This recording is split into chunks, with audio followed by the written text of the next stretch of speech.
लाल बहादुर, अरे ए स्वामी, अरे कहाँ बड़ा जो हो, ए मुकेश, ए मनीष, ए आशीष, अरे ए आलोक, ए जितेंद्र, ए तेज बहादुर, अरे ए दीवाना जी, ए राज बबुआ, सुना जा हिया आवाजा। अरे का रे भाऊजी, का भइल रे? अरे हऊ बूढ़वा हो। कौन बूढ़वा रे? हऊ बूढ़वा। कौन बूढ़वा बताइबी? अरे हऊ बूढ़वा के नइखा जानत, हऊ बूढ़वा। कौन बूढ़वा रे? खाली बूढ़वा बूढ़वा करबी कि नामवा बताइबी कि कौन बूढ़वा? अरे हऊ बूढ़वा तेल पियावन के नइखा जानत। अरे का भइल रे? तेल पियावन, तेल उल पिया दन का रे? अरे नाही हो। अरे तब का भइल रे? सुना ए दीवाना बबुआ। अच्छा सुनाव, अब तोर सुने के बाकी न रह गइल बा। गईली नजर झरावे हो, त गईली नजर झरावे, नजर नाही झरले हो, सटा के अखिया मरले बूढ़ऊ। गईली नजर झरावे, नजर नाही झरले हो, सटा के अखिया मरले बूढ़ऊ।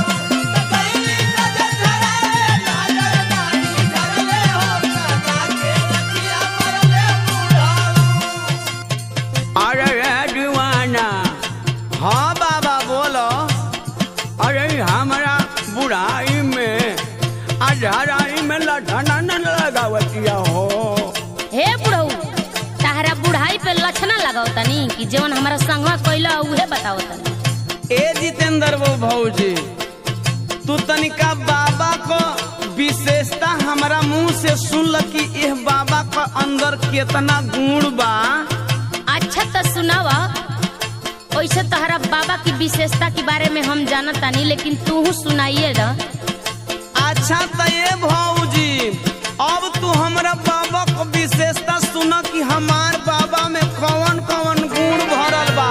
फेर न लगे नजरिया हो, फेर न लगे नजरिया, देख के एक बेरा झरल हो, गलती से अखिया मरल बूढ़ाऊ।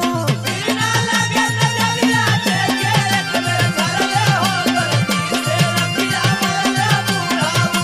फेर न लगे नजरिया, देख के एक बेरा झरल हो, गलती से अखिया मरल बूढ़ाऊ।